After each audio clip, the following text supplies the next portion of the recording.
పాకిస్తాన్ భారత్పై పగ తీర్చుకోవడానికి ఒక ఆపరేషన్ పేరుతో దూసుకురాబోతుందా? ఆపరేషన్ బున్యాన్ ఆల్ మర్సూస్.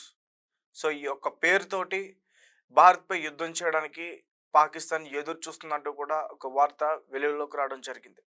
అయితే భారత్ ఆల్రెడీ పాకిస్తానీ ఉగ్రవాద సంస్థలపైన ఆపరేషన్ సింధూర్ పేరుతో వాళ్ళపైన అటాక్ చేయడం మనం చూసాం.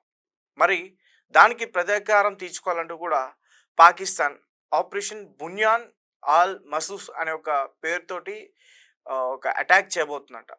అంటే యాక్చువల్గా మనం యుద్ధం చేసింది పాకిస్తాన్ పైన కాదు, పాకిస్తాన్ పెంచి పోషిస్తున్న ఉగ్రవాద స్థావరాలపైన, ఆ ఉగ్రవాదులపైన. కానీ మరి భారతదేశంలో ఉగ్రవాదులు లేరు. మరి వీళ్ళు ఎవరిపైన అటాక్ చేస్తారు? భారతదేశ ప్రజలపై. మరి ప్రజలపైన అటాక్ చేస్తే మరి ఖచ్చితంగా ఏ దేశమైనా సరే దాన్ని ఒక యుద్ధంగానే చూస్తుంది. భారతదేశం కూడా అలానే చూస్తుంది. ఎప్పుడైతే వాళ్ళు ప్రజలపైన అటాక్ చేశారో యుద్ధంగానే ప్రకటించింది భారతదేశం. సో దానికి ఖచ్చితంగా వాళ్ళు మూల్యం చెల్లించుకోవాల్సిందే. అయితే ఆపరేషన్ బున్యాన్ ఆల్ మర్సూస్ అంటే ఏంటి అసలు? దీనివల్ల వాళ్ళకేంటి? దీనికి అర్థం ఏంటి? ఇది ఒక ఖురాన్లో నుంచి కూడా తీసుకున్నారని చెప్తున్నారు. అసలు పూర్తి విషయాలన్నీ కూడా తెలుసుకుని ఒక పెద్ద గోడ లాంటిది గట్టిగా ఉండడం, దృఢంగా ఉండేది ఒక పదార్థాన్ని గురించి చెప్తుందని చెప్పేసి అంటున్నారు. అంటే అక్కడ అర్థమైపోయింది వీళ్ళు మనపైన అటాక్ చేయలేరు, మనం చేసిందని ఆపుకోవడానికి ఆపరేషన్ బున్యాన్ ఆల్ మర్సూస్ అనే పదాన్ని వాడుతున్నారు. దీని గురించి పూర్తిగా తెలుసుకునే ప్రయత్నించారు. పాకిస్తాన్ సైన్యం ఇటీవల భారత్పై తాము సాగిస్తున్న యుద్ధానికి బున్యాన్ ఆల్ మర్సూస్ అనే పేరు పెట్టుకున్నాయి. అసలు దీని అర్థం గట్టిగా కట్టబడ్డ గోడ లేదా ఒక్కటిగా ఉండే బలమైన నిర్మాణం అనే భావన. ఈ పదాన్ని ఖురాన్లోని సూరా అసబ్ 61:4 61:4 నుంచి తీసుకున్నట్లు తెలుస్తుంది. దీని అర్థం పోరాడేవారు గట్టిగా కట్టి ఉన్న గోడలాగా ఉండాలని ఉంది.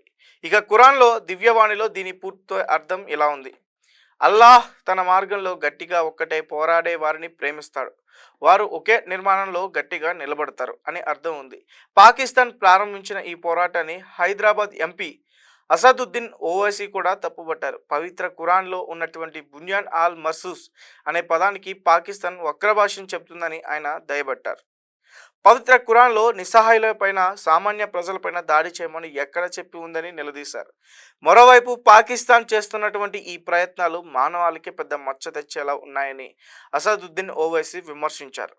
ఇదిలా ఉంటే పాకిస్తాన్ ఇప్పటికే కాల్పుల విరమణ ఒప్పందాన్ని సైతం ఉల్లంఘించి భారత్ పైన దాడి చేస్తుంది. దీనిని భారత్ సైన్యం కూడా ధైర్యంగా తిప్పికొడుతుంది. ఇదిలా ఉంటే పాకిస్తాన్ చేస్తున్న దుశ్చర్యలపైన అటు అంతర్జాతీయంగా కూడా విమర్శలు వెల్లువెత్తుతున్నాయి. కాల్పుల విరమణ ఒప్పందాన్ని ఉల్లంఘించడంపై అమెరికా కూడా కాస్త గుర్రగా ఉన్నట్టు కనిపిస్తుంది. మరి అమెరికా ప్రస్తుతం పాకిస్తాన్ చేస్తున్న బట్టి ఈ ఉల్లంఘనలపై ఎలా స్పందిస్తుందో వేచి చూడాల్సిందే. సో గైస్, చూస్తున్నారు కదా, ఆపరేషన్ అంటే భారత్ పైన యుద్ధం చేయడానికి కాదు, అంటే ఒక సైనికుల్ని వీళ్ళు మోటివేట్ చేస్తున్నందుకు నాకు అనిపిస్తుంది. అంటే బున్యాన్ ఆల్ మర్సూస్ ఆ పదం యొక్క అర్థం ఒక పెద్ద గోడ లాంటిది. ఎందుకంటే గోడలాగా గట్టిగా ఉండడం, ఒక నిర్మాణం గట్టిగా ఉండడం. వాళ్ళ సైన్యం గట్టిగా లేరు, వాళ్ళ సైన్య నిర్మాణం కూడా గట్టిగా లేదు. ప్రతి ఒక్కరు కూడా రాజీనామా చేసి వెళ్ళిపోతున్నారు. మరి వాళ్ళు సైన్యం వెనక్కి వెళ్ళిపోతుంటే మరి యుద్ధం ఇంకెవరు చేస్తారు? కనీసం వాళ్ళని ఇప్పుడు ఎవరైతే ఆసిఫ్ మునీర్ ఉన్నారో, ఎవరైతే డిఫెన్స్ మినిస్టర్ కవాజా ఉన్నాడో, ఎవరైతే షాబాజ్ షరీఫ్ ఉన్నాడో, మరి వాళ్ళని కనీసం రక్షించడానికైనా సైనికులు ఉండాలి కదా. కాబట్టి ఈ యొక్క ఆపరేషన్ పేరుతోటి వాళ్ళని వాళ్ళు రక్షించేందుకు ఒక పేరు పెట్టారు. దీనికి సైనికులు కొంచెం మోటివేట్ అయితే కొంచెం దృఢంగా బలంగా నిలబడతారని చెప్పేసి పెట్టుకున్నారు.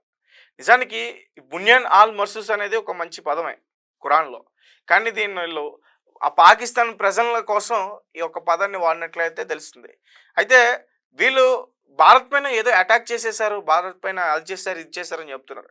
నిజానికి వాళ్ళు చేస్తున్నారు, దాడులు చేస్తున్నారు, కానీ భారత సైన్యం వాటన్నిటిని కూడా తిప్పికొడుతుంది. మనం ఎక్కడ నష్టపోలేదు పెద్దగా.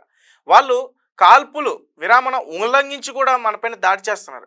అది కూడా మన భారత సైన్యం ముందుగానే ఊహించి వాళ్ళని తిప్పికొట్టే ప్రయత్నం చేస్తుంది. అంటే అమెరికా కూడా వీళ్ళపైన కొంచెం కోపంగా ఉన్నట్టు కనిపిస్తుంది. మరి చర్చలు జరుగుతున్నాయి, మరి అమెరికా మరి ఏ రకంగా రెస్పాండ్ అవుతుంది అనేది అయితే మాత్రం చూడాలి. మనమైతే యుద్ధానికి ఎక్కడ తగ్గట్లే. వీళ్ళు యుద్ధానికి వచ్చారా సరాసరి, మనమైతే సగం ఆల్రెడీ యుద్ధం స్టార్ట్ చేసేసాం. వాళ్ళకి సంబంధించిన ముఖ్యమైన ప్రాంతాలన్నింటిని కూడా మనం కూల్చే ప్రయత్నంలో ఉన్నాం. ప్రజెంట్ కరాచీ పోయింది, లాహోర్ పోయింది, ఇంకా చాలా కూడా పోతాయి. కానీ ఈ యుద్ధ విరామం తర్వాత వాళ్ళు ఏం చెప్తున్నారంటే అక్కడ వాళ్ళ మీడియా కానీ వాళ్ళ ప్రజలందరికీ కూడా వాళ్ళు ఒక సొల్లు చెప్పుకుంటున్నారు. ఈ యుద్ధం భారత్ చేయలేక ఆగిపోయింది, వెనక్కి తగ్గిందంటూ కూడా చెప్తున్నారు. నిజానికి వాళ్ళు తిరగనంటి చోట్లేదు. ప్రతి ఒక్క దేశానికి కాళ్ళు పట్టుకున్నారు వాళ్ళు వెళ్ళి. రీసెంట్గా ట్రంప్ కాళ్ళు కూడా పట్టుకున్నారు. రీసెంట్గా చైనా వాళ్ళ కాళ్ళు కూడా పట్టుకున్నారు. అయితే భారత్ తలుచుకుంటే పాకిస్తాన్ అంతం ఖచ్చితంగా ఖాయం. సో కాబట్టి వాళ్ళ అంటే వాళ్ళు మేము భయపడుతున్నాం అనే విషయాన్ని తెలియకుండా ఉండడానికి ఇలాంటి కుక్క చేష్టలన్నీ కూడా చేస్తూ ఉంటుంది పాకిస్తాన్. దీనికి భారత్ ఖచ్చితంగా సరైనటువంటి సమాధానం మరికొన్ని రోజుల్లో ఇస్తుంది. ఇంకా కొన్ని గంటలు మాత్రమే మిగిలి ఉన్నాయి. యుద్ధం విరమణ దాదాపు 48 గంటలు మాత్రమే.